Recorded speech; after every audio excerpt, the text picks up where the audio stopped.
And then just as a reminder, you need to push the button in the center of the microphone and be pretty close to the speaker piece.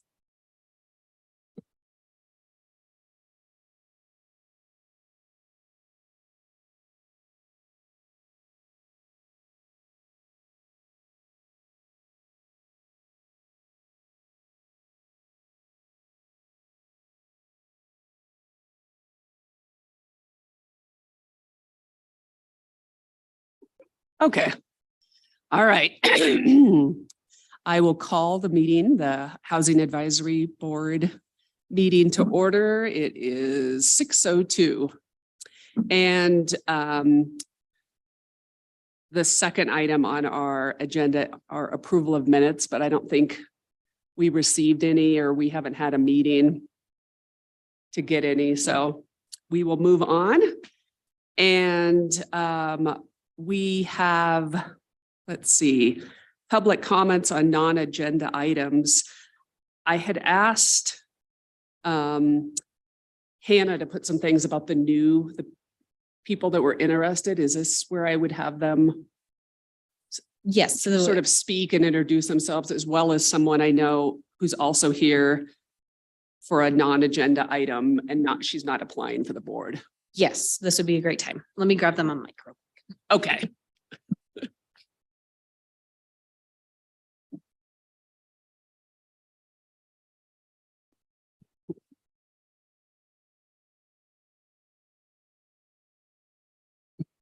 I don't know who wants to go first. If people that are, I know Michael and Amy are here and are interested in learning about the Housing Advisory Board, and we're happy to answer any questions. I spoke to you on the phone. I'm Allison, and I have Aaliyah and Barb and Andy, and Nancy's our council liaison.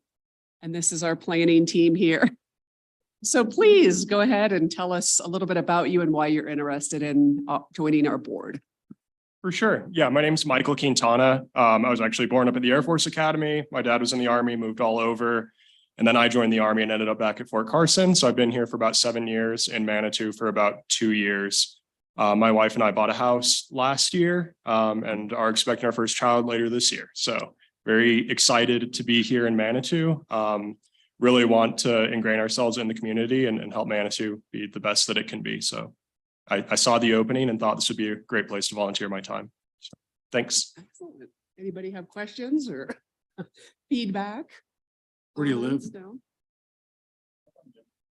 Up on Midland Avenue. Okay. Is Barb going to say something?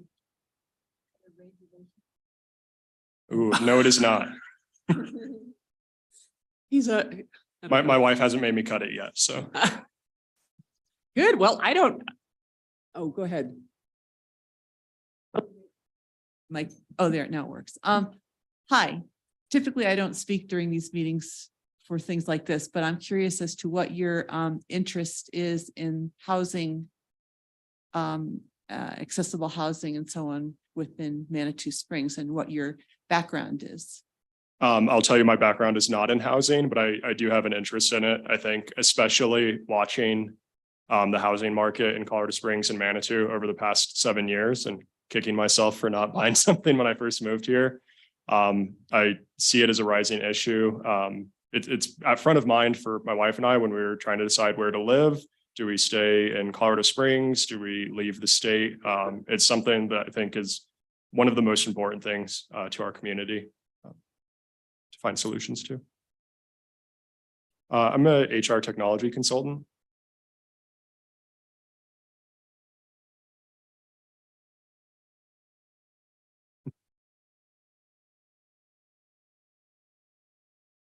I apologize. We forgot to prime them for everyone. Okay. Well, thanks for being here. And I'll just say, we all come from very varied backgrounds. And so a background in housing is by no means a requirement, right? We all have, I think housing touches us all in so many different ways because it's something that we all can connect with. So appreciate you being here and your interest. And I mean, we have backgrounds in trying to see how I can sum up our different backgrounds in a few sentences. But I don't know if I really can. So I don't have any questions. Thank you. Awesome. Thank you. No questions. I'm excited to watch and see what y'all do.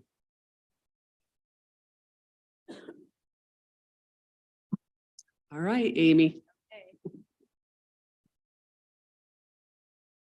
Hello. Okay. So my name is Amy Mock and I've lived in Manitou. This will be my 9th year. I have worked with the chamber for 5-6 years and live over here on the sunny side of town on Sheridan. And my husband and I also own Theo's Toys down in the bid. I am also gaining my master's in social work currently, and I'm doing an internship at Homeward Pikes Peak with them that I just started 2 weeks ago. So doing street outreach for the unhoused and case management for their Housing First programs. The reason I want to join this board is because I feel like housing is a human right. And we have a conundrum here in Manitou. And so I feel like being a part of the solution is a good option. And I feel like I have a good sense of the community. Oh, I also serve on the Economic Development Task Force, which is a joint task force between members of the city. So Alex and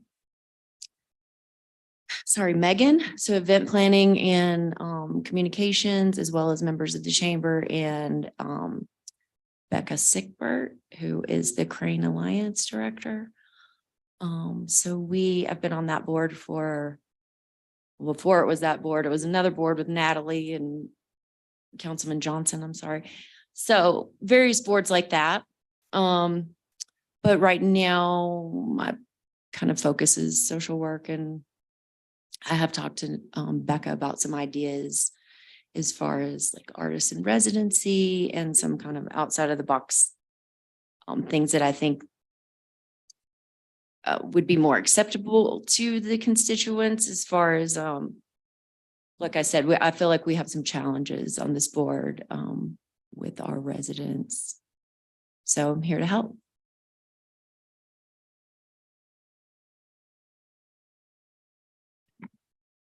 I'm a social worker. So where are you doing your social work MSW? Yeah, so I'm at Western New Mexico University. Oh, It's in Silver City, so just near I've been there recently. yeah, it's kind of a little town like Manitou, honestly, on a hill.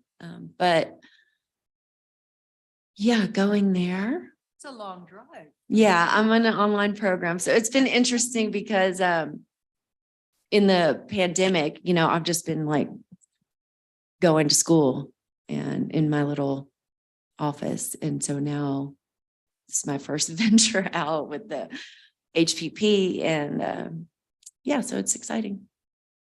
Well, I think it's a good match for a social worker. Yeah. And I think it's a good match for a social worker as well. And I don't think a person has to have some expertise in, you know, building houses or something Yeah. in order to serve on the board. And I would say that to you also, Mike. So that's all.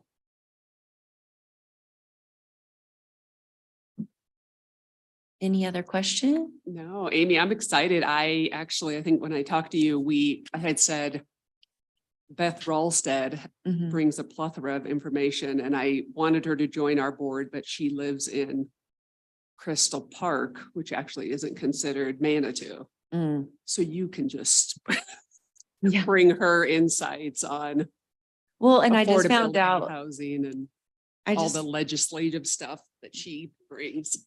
well, and the street outreach coordinator, I just found out yesterday, is Leslie Lewis's cousin and has been grandparents lived in Manitou and was in Manitou. So he was telling me all kinds of good stories.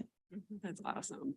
Well, I'm a social worker too. Okay. I work with veterans in a housing program funded by the VA. So see, I got Okay. my veteran and my social worker. No, it's awesome. I think, again, both of you would be so welcomed and so appreciated. So I hope that you learn, and as we're going through the agenda, speak up if you have questions, and, you know, we can talk offline too if you have things that come up Okay. that we might not, have time to get into. So And then just as a clarifying point, there is I believe, an appointment process that they Yes. would need to go through.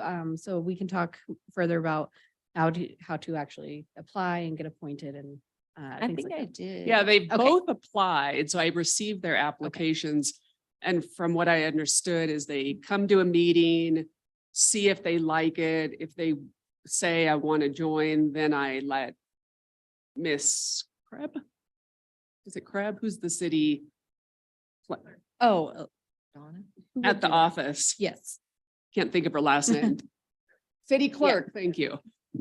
Then you do have to go to a city council meeting and just do sort of what you just did and say your name and your address and why you want to be on the board, and then get approved. Okay. Does that work? Yeah. Okay. So we'll just wait for further. So yeah, details. just, Okay. I want you to again feel like this is a good fit for you. We meet the third Wednesday of every month. Oftentimes we try to meet in person, but we also have done Zoom. And yeah, we have a great planning team that we work with, and we would welcome new members. So anyway, listen, learn, then after or soon after, let me know if you'd like to be officially on the board, and I'll get your information, and they just give you a date to come to a council meeting, and you do, like I said, similar things, and they all say yes. Okay. Well, I would officially like to be on the board. Oh, okay, awesome. Thank you. All right, well, now we have, you're welcome to join the committee too, but I know you have a question for us about our energy efficiency program, and I know that's on the agenda, but it's okay. Go for it. So come on up and just state your name and your address and go for it. What's that? You're all. Way to go.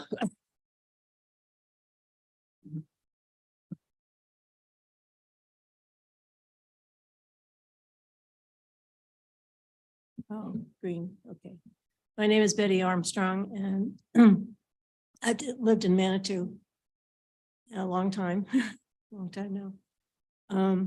And right now I live in Keithley Historic District.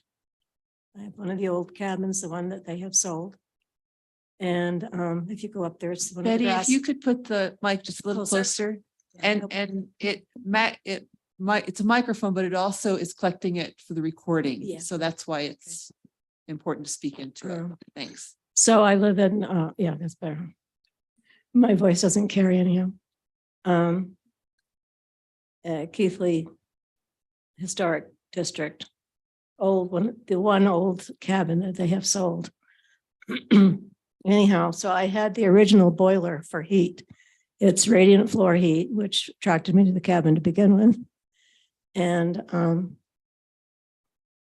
I started having trouble, and so I called Parkey's Plumbing, and they have already installed a natural gas 95% efficiency, 21 by 26 on the wall, as opposed to the dinosaur that was in there before. That was original heat, original boiler from 1947. It took them 3 men to get it out of there. It was so heavy.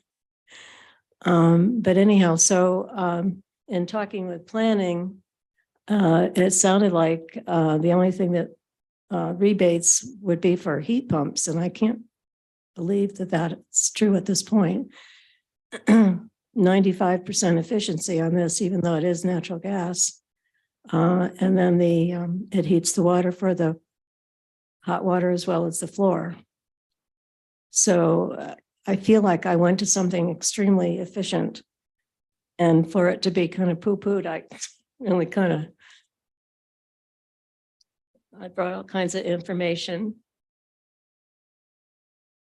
See, this is what it looks like. Boiler. And so you don't have to heat the hot water tank as well as the boiler now. It heats the water for the hot water tank. It's more of a storage tank. And yeah, so it's only like this big on the wall. The other one was this big. Really amazing difference. Anyhow, so I just wanted to kind of present this whole concept that I think we have a transition time between coal, and even CSU is talking about going to natural gas as a transition before we can become electric, everything being electric. And I think that this is an example of becoming much more efficient and a lot less use of, of the gas, but not quite to electric yet. So any questions, or anybody want to look at the information, or? Could I jump in real quick? Yeah. Sorry, Chelsea Stromberg, Senior Planner. I apologize for not introducing myself first. This is connected to an agenda item. If the board prefers, we can kind of jump ahead and give that presentation to give this request some context. It's entirely up to the board. I mean, that's fine with me I think I would like to say something in response, but yeah, I think that's if the board agrees, and if you would like to, Allison, it's perfectly fine with me, of course, to switch agenda items around and keep on this topic. I really appreciate you coming and expressing this, because we have an agenda item about this, and it's to talk about how do we use this money a little bit better, because we haven't been able to get many, or maybe any, I think we'll hear that soon, but definitely not many recipients of this. As some background of why, and it sounds like you are in tune as to why we did focus on electrifying heating sources. And I believe in that, but. Right. Yeah. So, that intent was to really focus on greenhouse gas reductions. We know that electricity, even produced by natural coal combustion, is a good source. Eventually, that converting to renewable sources is kind of the way that we want to move. It's also where CSU is moving. Their incentives are all heat pump based. You probably found that out yourself as well. They don't have incentives available they have lower incentives available for gas products. And so they're encouraging electrification. But I think you make a very compelling argument. You have made an upgrade in your home that has reduced the energy use significantly. You've eliminated the storage losses. You've gone to a condensing furnace product with 95% efficiency. And I think this is something that should be on the table for us to discuss today in expanding our offerings. Well, in that regard, you might want to look at some of your, we can pass this around if anybody wants to, as you discuss it. You know what I mean? Sure. Yeah. This is what the inside looks like. Okay. I've got a little bit of experience with with furnaces. And 13 years ago, I put in a 95% efficiency furnace. At that time, there was a lot of federal tax credits and stuff like that. And, I'd see if there's anything federal government has, or CSU has, or state government has. I've looked into CSU, and actually they do have the condensing water boiler. I do not have technical background, obviously. I'm a social worker also, so. But I have looked and they do have that condensing boiler. Condensing, what do you call it?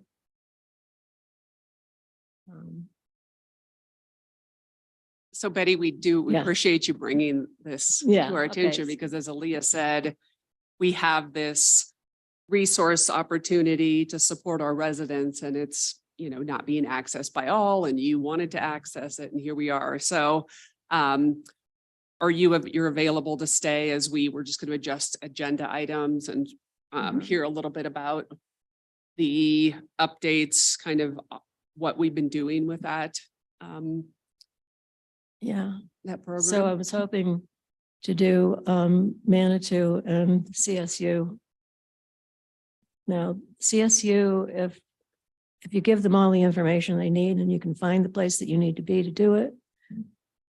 I've been tearing my hair out with all of this. And because I talked to the my contractor today, and one thing that he said they can't do is separate labor from materials. So the way he does it is he gives a bid for the whole job. And I said, well, can you give me some bullets? I'm not a salesperson, obviously. And well, mainly is that the efficiency. I mean, if nothing else, the efficiency of the whole system. So is definitely a huge step forward from where I was. I mean, the old boiler had a pilot, you know, that was like this. And I was hoping it was going to outlive me, but not quite. Anyhow, so I'll go back to my seat and maybe listen. Thank you, Betty. If you want any, I've got a lot of information here, so. Thanks. We appreciate it.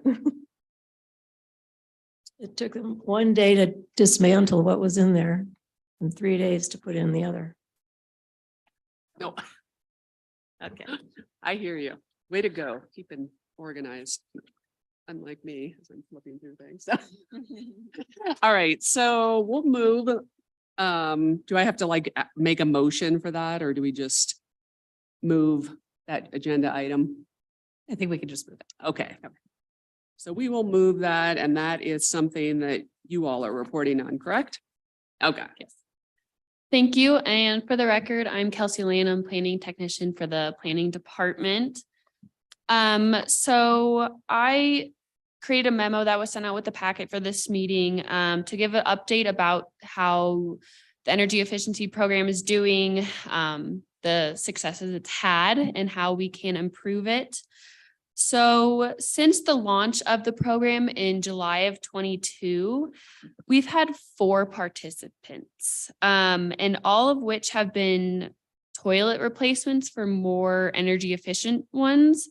So out of the $10,000 that was available for this program, $300 has been rebated along with the use tax that has been paid by the homeowners when applying for that property improvement permit or a PIP. And so that use tax fee on all the toilet replacements hasn't exceeded $11.40. So roughly about $345 has been spent of the $10,000 available.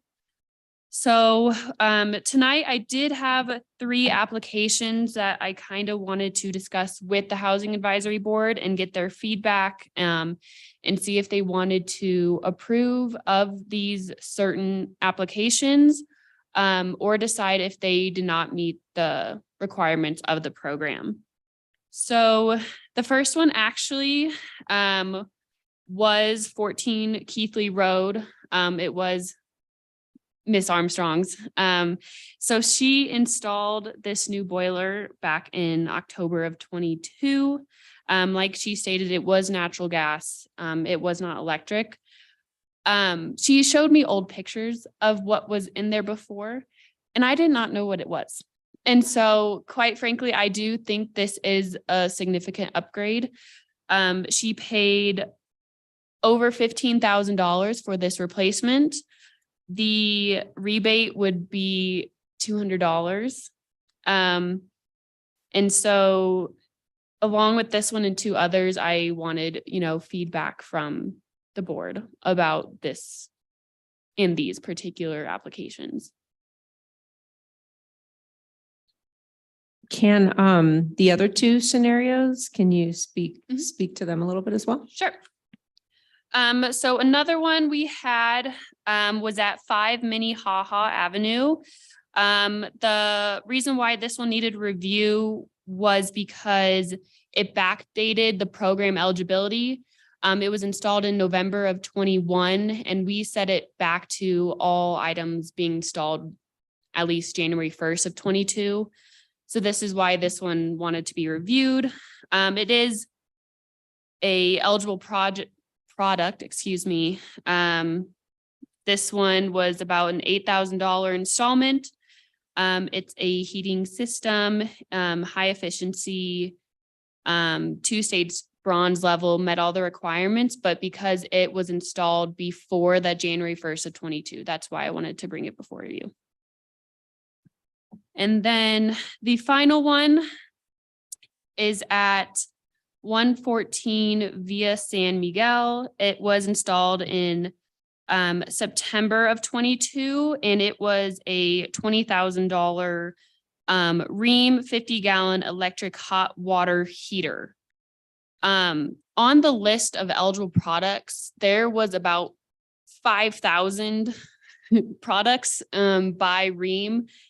This one, except for the last number of the make and model, was eligible, but it was just missing the number 7.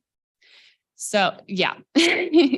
So it meets all the requirements. It definitely is a more efficient product, but because it wasn't in the list of specific 5,000 products, but was the exact same to other products, that's why I wanted to bring it before the board. So, is it a heat pump water heater? Yes. Okay, it is. Okay. And so the 5 Mini HaHa Avenue one wouldn't, regardless of the date, according to our existing eligibility criteria, it wouldn't meet that though, right? Because it's a gas furnace.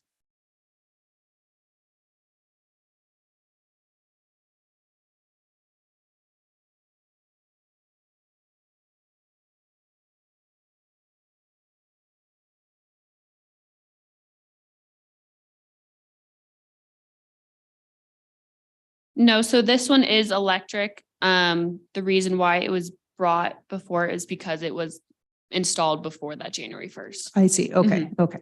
So it's a heat pump heating system. Okay. Wow, I can't believe that Rheem cost $20,000. That's more than your boiler. Yeah, right. Yeah. Yeah, there must have been some interesting, unique characteristics of the house that required some alterations. So to clarify, are they, like Miss Armstrong was saying, is that the whole bill, or that's just the product that we're looking at? Like had you mentioned that he couldn't separate and the 15?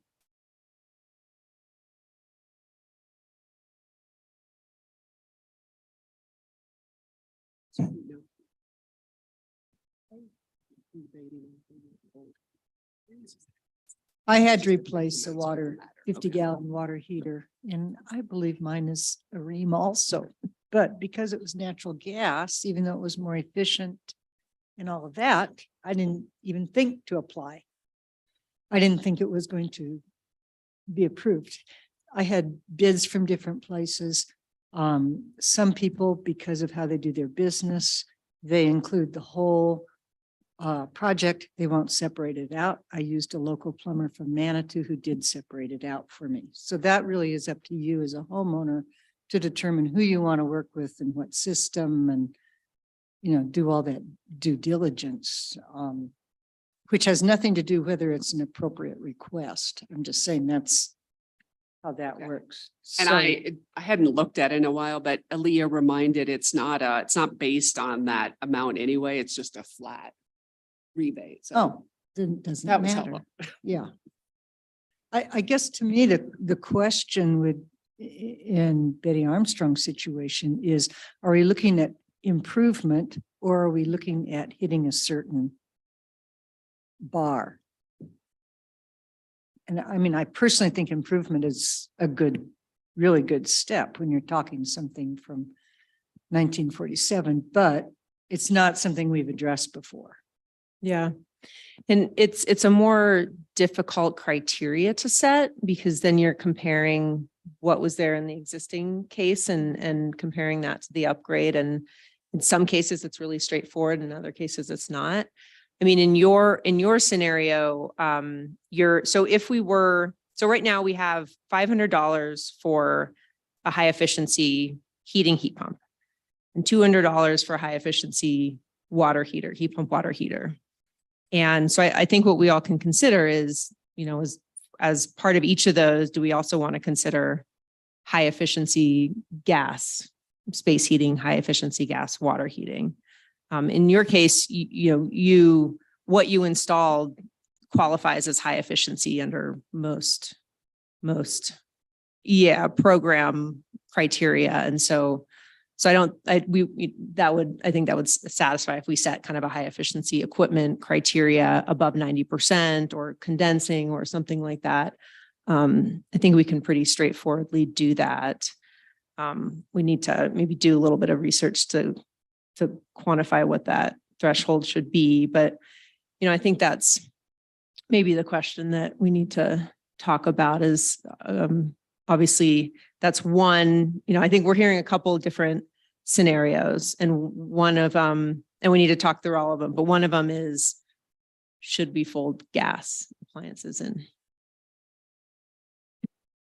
And Aaliyah, you might have mentioned this earlier and I missed it, but originally it was electric because that's the more efficient sort of flow of what our environment is seeking. Yeah, long term, the way to decarbonize our buildings is to electrify the grid and put electric appliances in there. But it's a long haul plan to do that. And so, in the interim, there's certainly improvements that involve gas that save energy compared to the pre-existing condition, right? And so that's good for us to consider. I'd like to hear others' thoughts.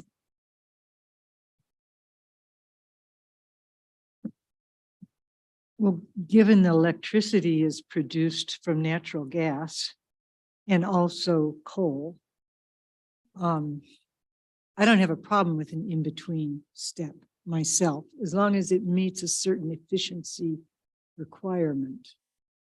And, we're not even set up. If we were all tomorrow to wave a magic wand and convert to electric, we don't have a grid to support it. And I balance it all also with habitability and affordability.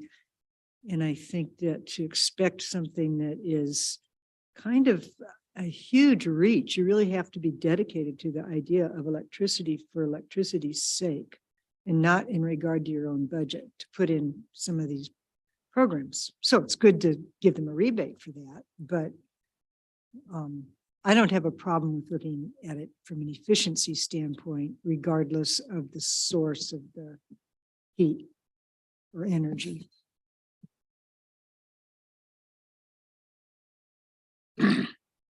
I've been a landlord for 20 some years.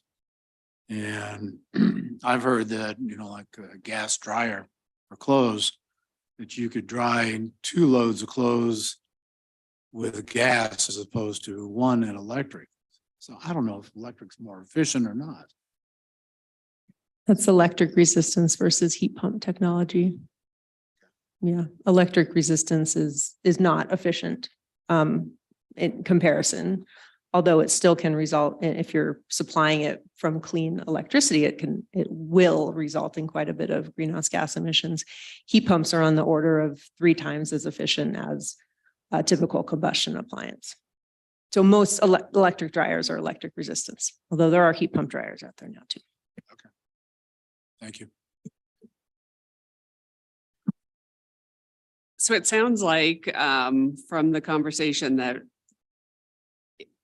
it's the efficiency over the source that we just would have to pick a number. I mean, Ms. Armstrong indicated that hers was 95%. And I don't know if that's, I know you had mentioned 90 or 95%. If we want to use that number, that percentage as an efficiency, percentage, no matter if it was gas or electric, and then increase the rebate on those as well. So let's see, we have, so right now we have $500 for a heating system, a heat pump heating system. So, do we want to also make high efficiency gas heating systems eligible for that? And for that same $500 incentive? And I think maybe before we, if we decide to do this today, before we update all of our official documents, maybe do a little bit of research on exactly what that threshold is, but 95 would definitely qualify as any within a program. So I think that's, if we decide to incentivize gas, I think we can say 95% would qualify, but we'll do a little bit of research to find out if the threshold's 90, 92, 95%, whatever.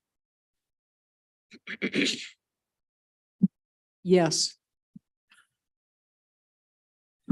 And did I hear then increase the rebate amount based on the threshold, or that's? Yeah, so I think, you did have $200, right? But since this system does provide heating, I think it would qualify as a space heater. And so if we decide to fold in the gas, then it would be under the $500. Does that make sense to you? Yes. Okay. Excellent. Yes, please. Make a comment as a citizen right now. I'm just wondering, to me, the bigger issue seems to be $10,000 versus 500. And we only have 3, what I would call variances. Would it be a better solution or a possible solution to say some messaging around, we would like to see more success in this program, and we are now accepting possible variances to be presented to the board in lieu of changing all of this requirements, so to speak? Yeah, that's a way we could do it as well, kind of like how you brought these to us today. I don't know which way our goal is we want to send this $10,000 back to Manitou residents. And we're not doing that right now from what you just presented, right? And so how can we do that, combined with somebody doing something efficient, right? That is also a requirement. So how do we do that the best way? How do we get more people engaged? What's the better way to get more people engaged? And I don't know the answer. And I'll add something in. And so at the beginning of this program, we did like public notice. We did a blast out on social media. I believe it was like Facebook Nextdoor. And so that can be another option where, we give updates that more products have been added, certain criteria has been added. And so that $10,000 is in the budget for 2023. So it's not going away tomorrow. So we do want, as much as that budget to be spent and given back to residents. So another public information blast can be sent out. Yes, I think that would be great to put the word out there again.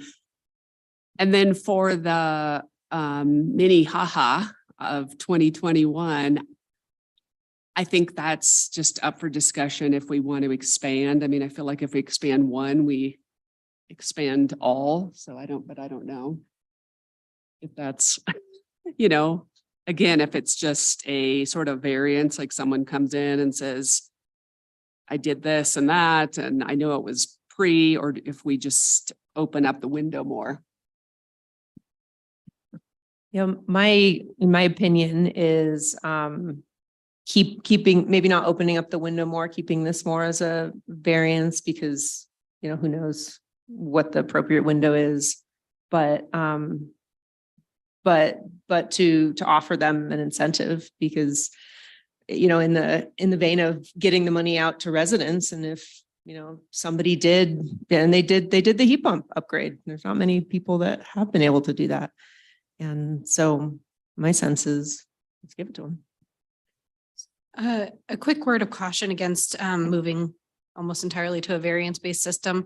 It does kind of take out the what word am I thinking of? Accountability. Well, consistency, I think is, it creates a very opinion-based system and it can't be applied the same to each resident. Which is why we have criteria, and it also makes it more expedient for these customers to get the rebates if we can process them in-house. So if we want to move towards that, I would ask if we could wait and do that when Hannah is here.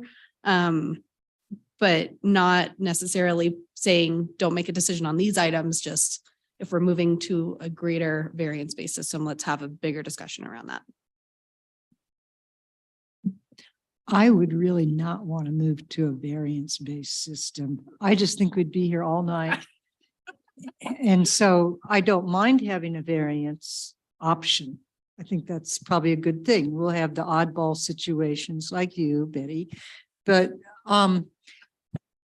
I think we should have a standard that is easy to understand and is equitable and kind of consistent and universal.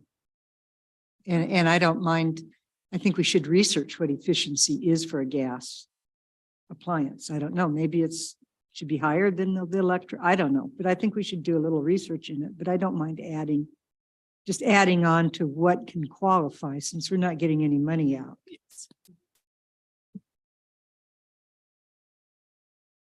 So Chelsea, with what would you recommend with the time period situation? Would you prefer to actually extend the eligibility period formally? That's up to you. Typically, programs like this have a pretty hard start date of when the funding is allocated. That's definitely the cleanest. However, if your goal is to spend the money and if you are open to having more conversations about when things are eligible, I would recommend that we do research based on current efficiency standards and when those standards really, if there was a kind of a drop off point, 5 years ago where they suddenly became more efficient, or I would hate to choose that date arbitrarily. And I don't know, I mean, a thought around the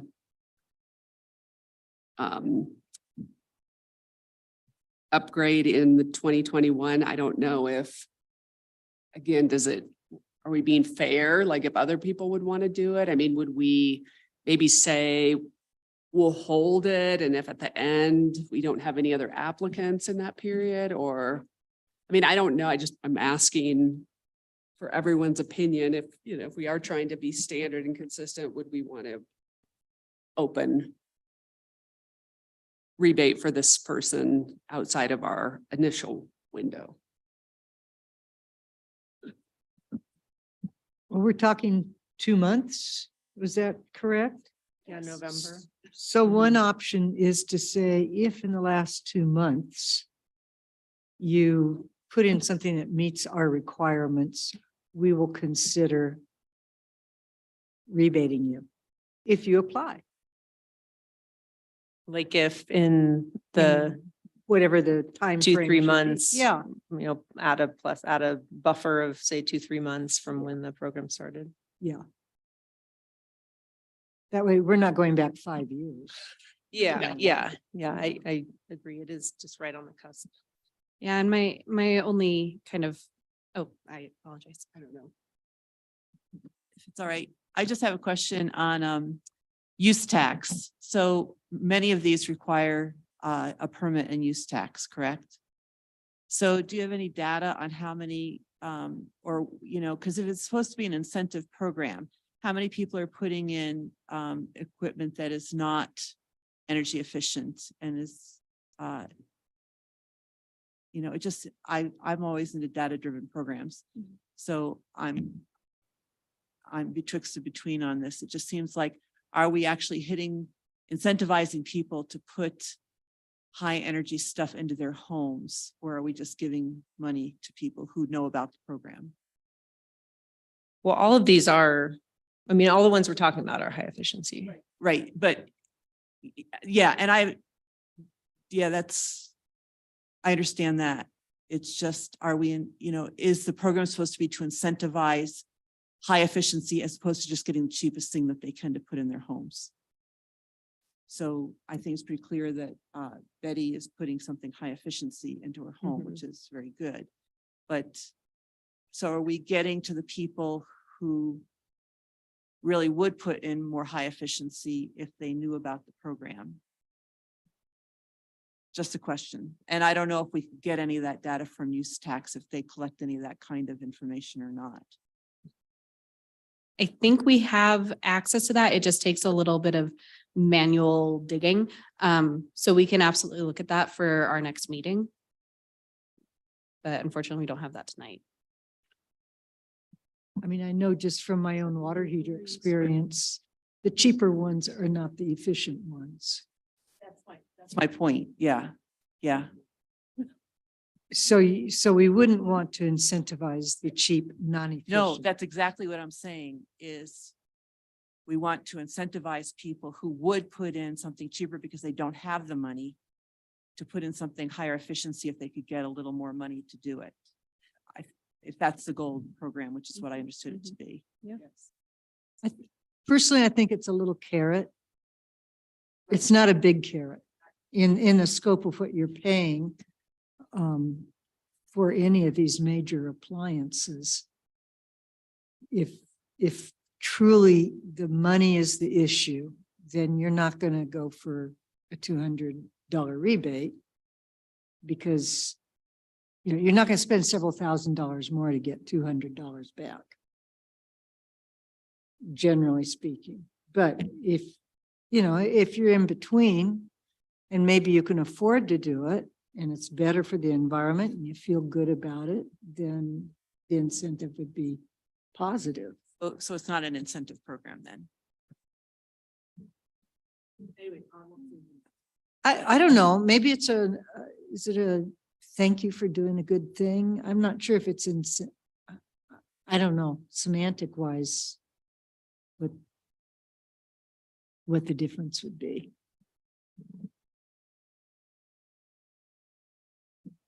All right, so it sounds like we're just going to table decision. We're not making a motion, or are we on anything? I propose we make some decisions. Okay, go for it. Well, and so a couple more questions here on, so the last one, so it was the NIA list that the product was not quite on there, but the similar products were on there. Correct. Okay.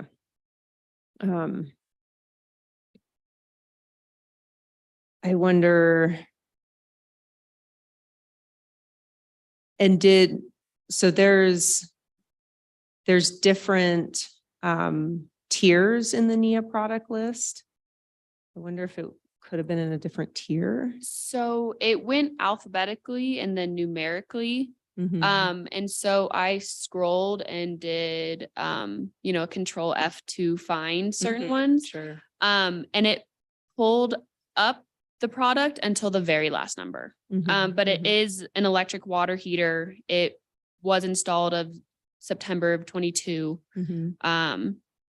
There were hundreds of other 50-gallon electric water heaters on that site. But it was literally just the last number that didn't match.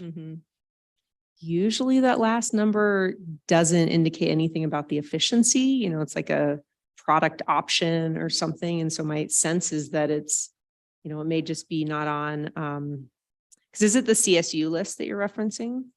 It was the NEAM one that had like 9 pages of Okay. specific products. Okay, Mhm. yeah. So maybe it's just, it hasn't been updated to include that one. And it might have been a certain color or something of that. Right, Mhm. right. So without investigating the particular product number, which I'd be happy to look into this a little bit more. I mean, since this was a more recent one, I'd be happy to look into this a little bit more after this meeting too, and confirm that, yeah, yes, it is equivalent efficiency or no, or however, whatever that might look like for that situation specifically.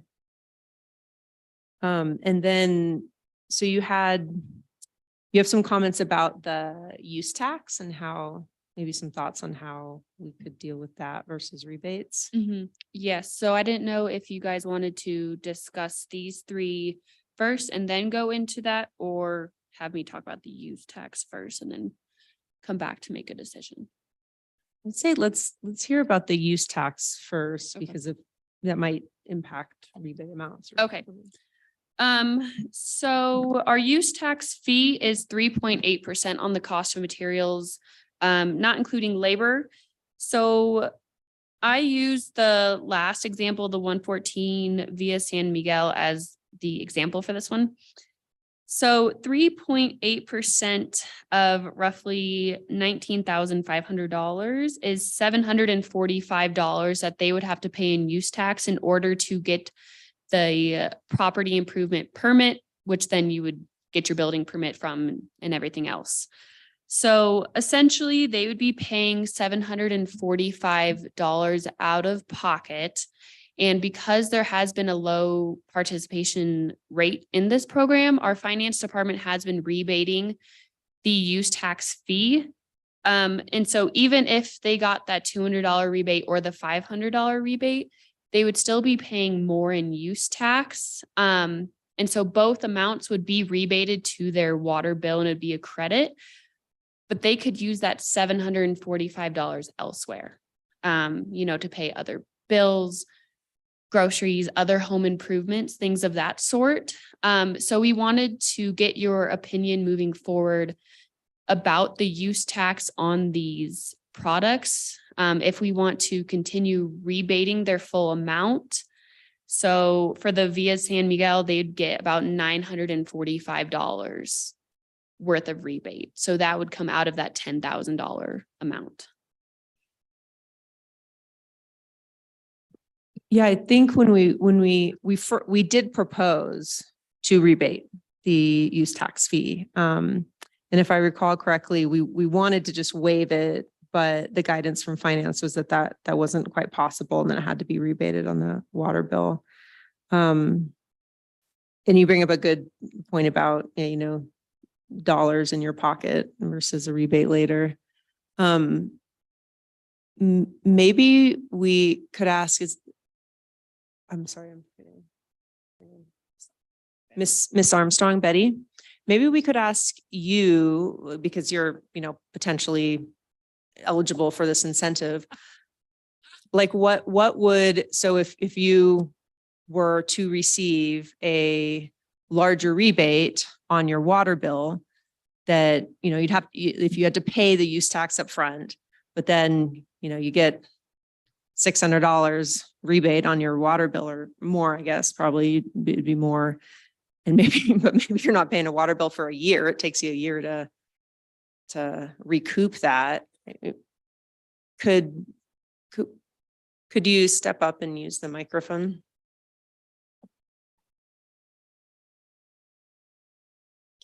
So I guess let me synthesize my question a little bit better. If you were to receive if you were to pay the use tax fee up front, but then you received that back as a rebate on the water bill, how would you perceive that? Would that be acceptable for you, or would that be challenging for you to pay that up front? So of course it's challenging. I mean, when you just put out $15,000 and then the use tax would be what? About 300. About 300. So yeah, to have that be applied to the water bill, is that what you're saying? Yeah. That would be fine, but then rebate also gets applied to them. So that doesn't mean, well, it means you have a little more money, but you didn't start out with anyhow. Yeah, so it means, you wouldn't have to pay your water bill until you accrued Yeah. $800, say. Something Yeah. like that. Well, that's something. Yeah. Whatever, I mean, it's gonna help because this is a big, I take out a loan to pay for this. So. Well, thank you for Is answering that all? question. Did I answer? Yes, yeah, you did. Yeah. I think I heard it, it's better than nothing, but it'd be nice not to Yeah, have to pay that in the first place. okay. So I guess the other proposal that you're putting forth is if you don't, omit, would it be omitting the paying the reimbursement of the use tax, but increasing rebate amounts? So my other option was that use tax amount would just be their rebate. And I know it could be looked at two ways where, it's positive because you wouldn't have to pay your water bill for some time, or they'd rather get that use tax money back and then receive the free, if you will, incentive money. But aren't we paying the rebates on the water bill? Yes. Okay, so the full, so what would be the difference in the scenario? Sorry. So for these ones, we'll use Miss Armstrong's for example. So the use tax is 300. It'd be her money. We can either just rebate her that use tax, or we can double it with the incentive amount. So we could use that use tax cost and pull that out of the fund of the 10,000. So like when you pay the use tax, it goes to a separate account. And so essentially it'd go in and come back out. So the use tax could just be pulled out of the incentive account. But it would still be credited on the water bill. Correct. And isn't that what we're doing now? So yes, but the other instances have only paid $11.40. Okay.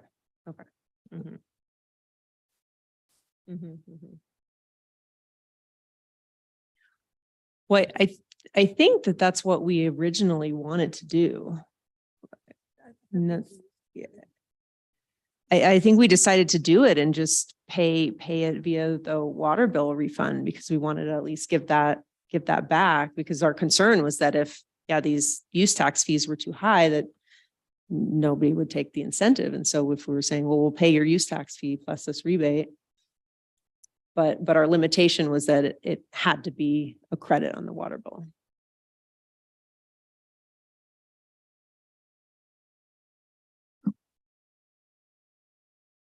So were you saying that they would get that back in cash? Is that what you were? Okay. No, so I was saying it would go back to their account. Okay. Mhm. Got it. All right. So how is it they get the money from the use tax? How it's calculated? No, I understand a percent of the Mhm. work, Mhm. but it is, I mean, a lot of this would be a rebate on your water bill. Now you're saying it would be cash in hand. No, it would still be Okay. the same. So both amounts would go to the water bill. So they both go to the, so what are we? I'm really confused about between the two So and options. correct me if I'm wrong, Kelsey, but the difference is where that funding comes from. And so we're proposing to take it from the incentive fund versus from the use tax fund to give it back to the customer. So we're proposing, is this on the right track? Okay. So we're proposing to take that $10,000 fund and use that money to pay the use tax. And it comes in the form of a credit on the water bill. In addition to the rebate. And that's what we have in our original like summary of rules. So I think that aligns with what our expectations were and what we had proposed. Great initially. Yeah. Okay. Okay, so I think we still are waiting on kind of 3 decisions. So do we want to just move through those one at a time and have a motion made? And that motion can be to table it for more research if that's the board's desire. Were there any that I mean, with the 2021, we said we did want to make a motion to expand the window to up to 2 months, or is it 90 days, or what do you want it to be? 90 days is fine. 2 months is fine. Is that awful? I was just gonna add that if you do the 2 months, this one still wouldn't qualify because it's November 4th. Okay. So Oh, 90 when did the program start? January 1st of 22. Oh, okay. Oh, I see. When January 1st. Yeah. It would just meet it, right? I'm wrong. It would qualify. Okay, It was on the edge, couple days. all right. So 2 months, 60 days? Did you say that? Because that works. Yeah. So I move to propose that we add expansion of the program to include 2 months prior to the start date for products that meet the high efficiency rules. I second that. All in favor? Aye. Aye. All right, we got that one passed. Way to go. Okay. So second is approving 14 Keithley Road, Miss Armstrong's per her efficiency showing above 95%, even though it's gas and not electric, for the full rebate plus use tax fee rebate. And I actually propose that we do amend our program to officially incorporate high efficiency gas equipment. I think after hearing, your comments and your comments about just too many variances, if we're going to do this for this project and another variance came, we would do the same thing.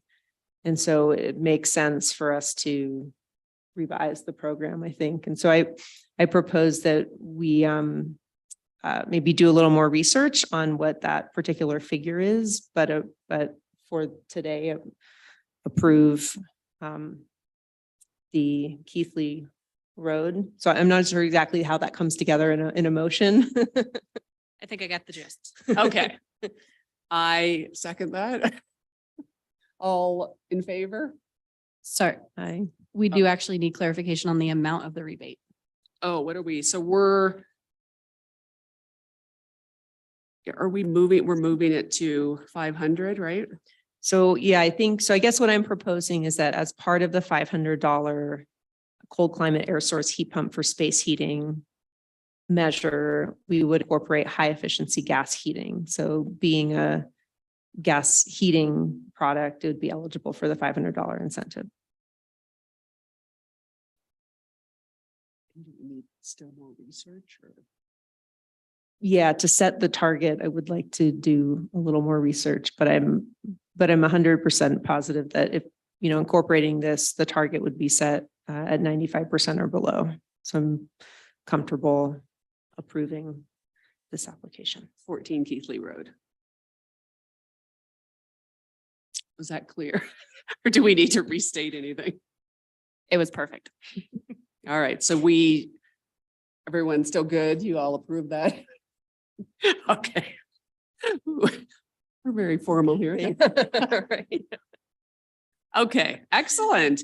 And then, so we have then Aaliyah is just going to research this 114 via San Miguel Ream just to confirm that it's eligible.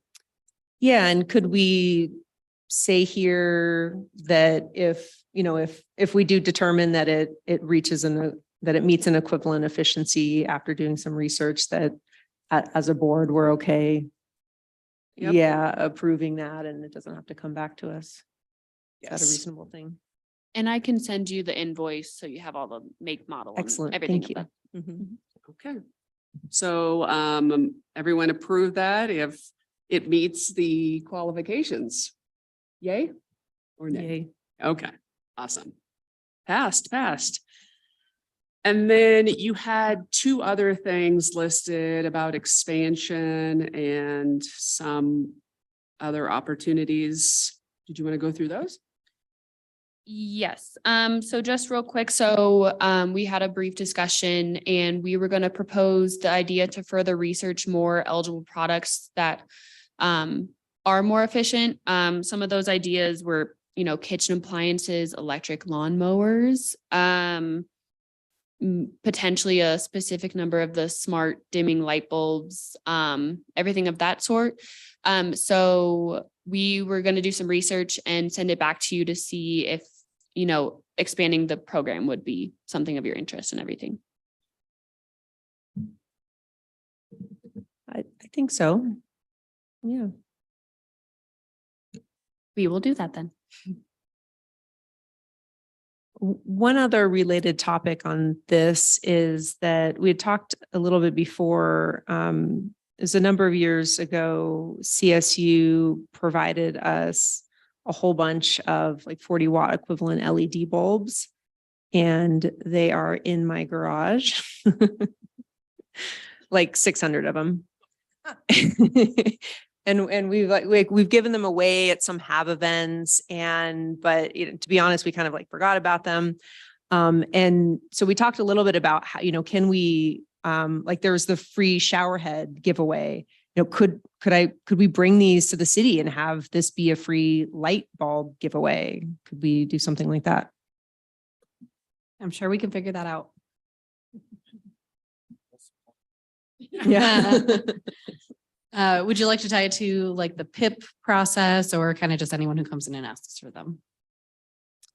I think, what I will do is I'll inventory them so we know how many, but I think there's enough that it could just be for, whoever comes in and wants them while supplies last.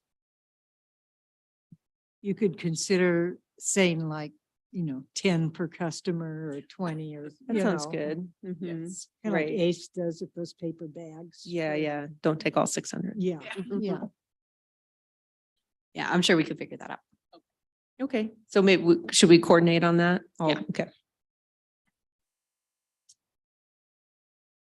Excellent. Okay, so we have completed that agenda item, correct? Yes. Yes. Okay, did you have questions or are you just stretching?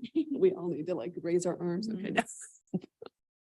All right, so switching back, we have Item 2, the Land Use and Development Code and potential inclusionary zoning ordinance.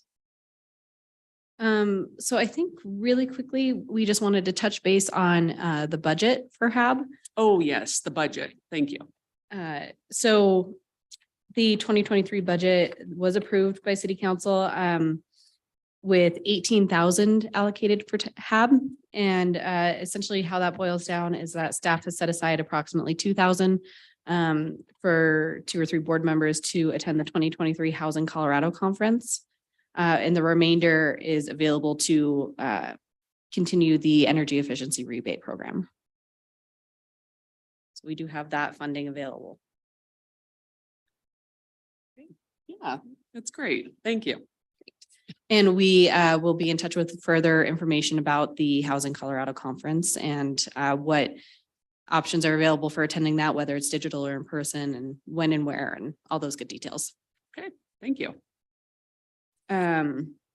So our other update is that the Land Use and Development Code was adopted on January 3rd by City Council. One item that Council asked staff to further research was the potential for an inclusionary zoning ordinance. Hannah provided a good amount of resources on what exactly inclusionary zoning is. A quick overview is that it stipulates that any new housing development must have a certain percentage of affordable or attainable housing dependent on the ordinance, and must also have other alternatives available. So the term you'll hear is fee in lieu.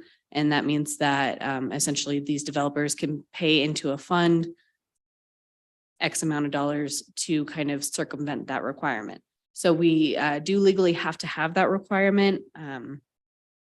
This is really just an update to let you guys know that we may call on you for help researching or for developing this ordinance. Just kind of a brief introduction to what inclusionary zoning is, and that there is a desire for it in this community. Happy to have a conversation about it, but this is really just the first step. We'll be coming back with more information. Good.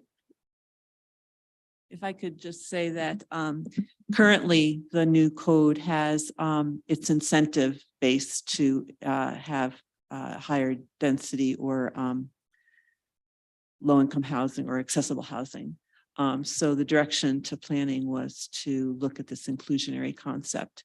So it wasn't included, but I'd say that there's a good chance it will be included when the research comes back to council. So this council seemed sincere in its desire to have inclusionary housing.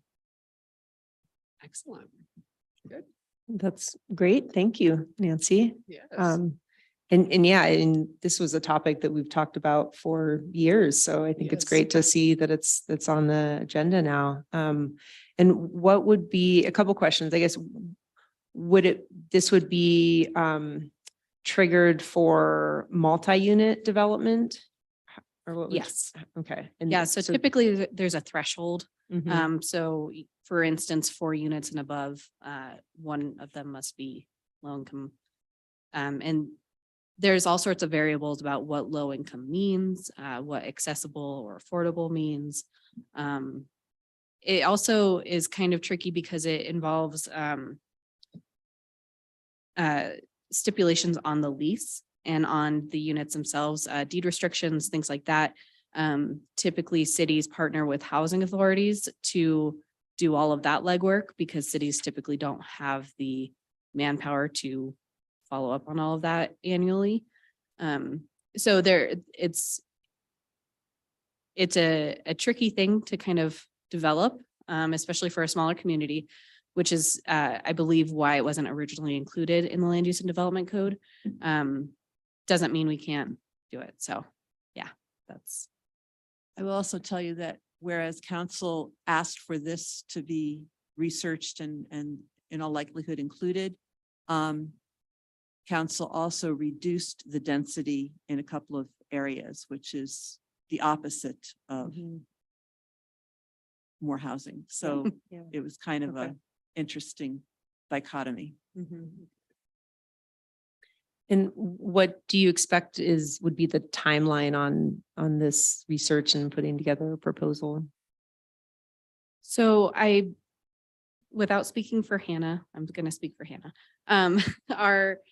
Our number one priority is implementing the new land use and development code and getting all of those new applications on board, getting staff trained, things like that. So that's estimated to happen. The new code goes into effect on March 1st. So I would anticipate that it would be at least, March 30th when we would hear maybe our April meeting. But it's all kind of fluid. I know there's a big desire for this, so it's very possible that we can start researching earlier. I just don't want to set too high of expectations. Thank you. Yes, thank you. That's excellent news. One more thing, if I could say, Please. council wants before this council goes away. So this year, I would say, is pretty good, and in all likelihood sooner, but sometime in the next 10, 11 months. Okay. Thank you. All right, moving along. Okay, so we did that and that and that. Staff, any other staff reports? I don't believe we have anything further. Our big announcement was that the land use and development code was adopted. So we're all very excited about that. We are also in the process of interviewing and hiring planner 2. We're hoping that we can have a new person to introduce to you soon. As if we aren't enough, but so I think that's all we really have for you tonight. Well, excellent. And thank you again. Kudos to your team. We're making things happen and we appreciate that. So, yes. All right, Nancy, any city council updates? Yeah, more business. There's a desire or a acknowledgement recognition that our volunteers on our various boards and commissions provide a huge service to the city and are probably not always, the processes perhaps are not the best as you all have experienced in the past for supporting and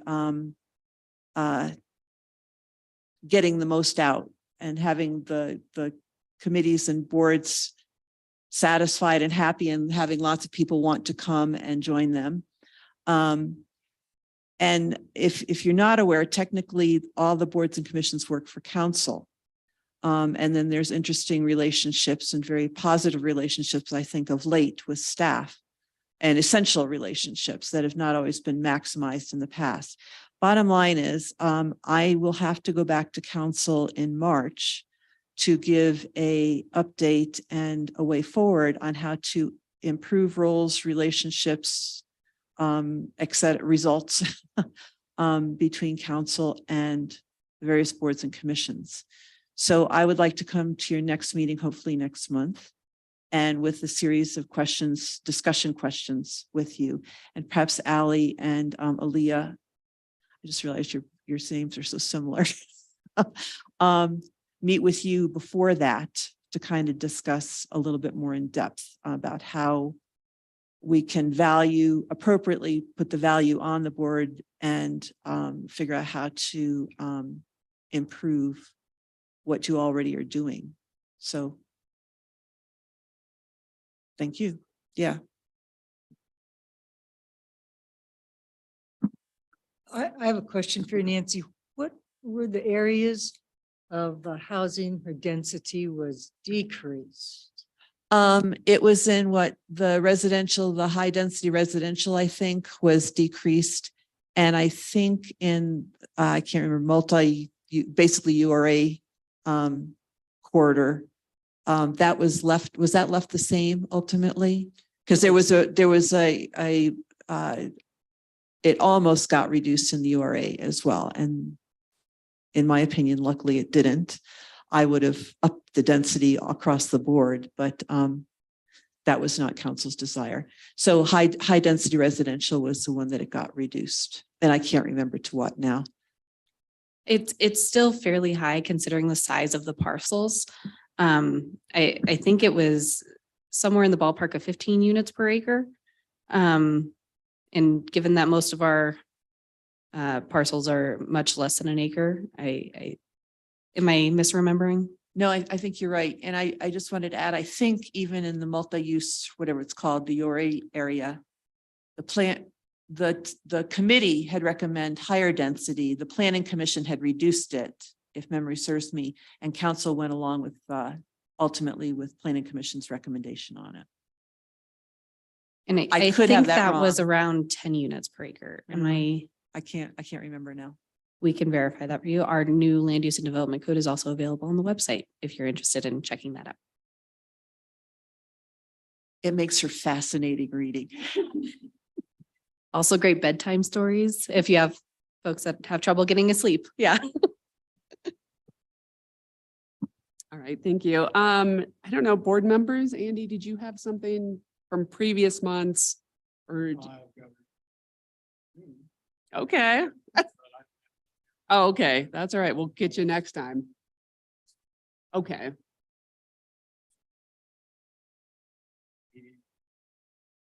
Lot of money available for sustainable and affordable housing. And there was legislation passed.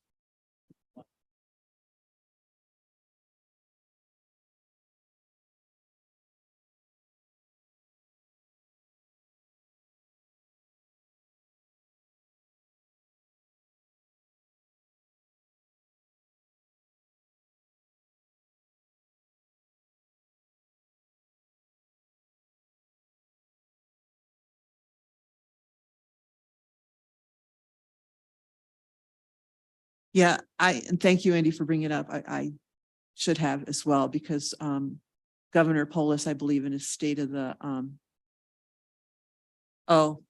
state of the state messaged about it a lot yesterday. And there is a lot of money and enthusiasm and energy and momentum right now for I mean, nationwide, but certainly in Colorado.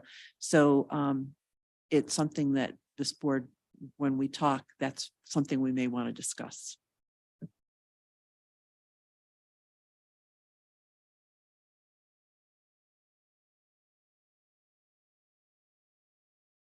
Just a little bit to add to what Nancy just said. If any of you live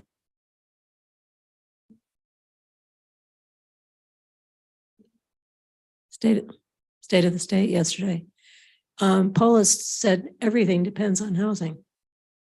Anybody getting ahead in life, anybody health-wise, family-wise, kids-wise, all depends on housing.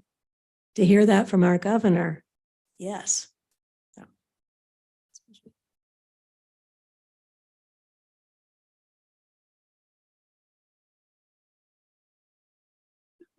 Well, then here we are at 7:24, and I'll say meeting's adjourned. And you all, if you have any questions or want to come talk, let me know, and I'm happy to answer them.